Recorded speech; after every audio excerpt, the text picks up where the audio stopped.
The Bhagavad Gita has 700 slokas in total, and I would recommend you to read this wonderful book at least once in your lifetime. If you don't have patience to read the entire Bhagavad Gita, I would recommend you to read at least 78 slokas present in the last chapter of the Bhagavad Gita. Today I want to talk about the summary of the Bhagavad Gita and how it can change our lives completely. Today is the end of the 21 days public speaking challenge, and there is no better way to end this. In the last chapter of the Bhagavad Gita, which is the 18th chapter, Arjuna asks Krishna to explain him about the importance of being a monk. Krishna starts explaining it to Arjuna, the significance of being a monk. Being a yogi does not mean that we should just give up all the bondings from our life and go to Himalayas to meditate. Krishna first says that we should not leave these three things in life. 1. Sacrifice. 2. Service. 3. Meditation. These three things, according to Lord Sri Krishna, are very important in human life. Sacrifice means in order to attain some higher purpose or goal, we definitely need to sacrifice, right? In order to be our fittest selves, we need to sacrifice our cravings. In order to be an IAS officer, we need to sacrifice a lot of other fun stuff. The second thing which Krishna says we should not ever leave is service. Being of service does not mean that we go around and give people so much money even when they don't need it. Being of service means being of service by sharing your love, sharing your knowledge, sharing your time with people, and also putting those efforts to make people feel better. So that's what I understand by service. The third thing which Krishna says we should not ever leave is meditation. Yes, meditation does not mean that we should go to a secluded place and sit for hours to focus on our breathing. Meditation here means simply doing any activity with utmost concentration. Every activity doing with utmost concentration and focus can be called as a meditative activity. Krishna also speaks about three types of human beings. One is a human being who is in the mode of goodness.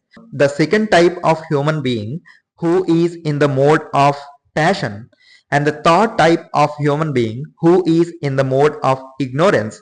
And Krishna explains the traits of all these three types of human beings in detail in the summary of the Bhagavad Gita. In order to explain simply, one who is in the mode of goodness is a person who does not give up his duties at any cost. No matter how difficult the path gets, he does not leave his duties at any cost.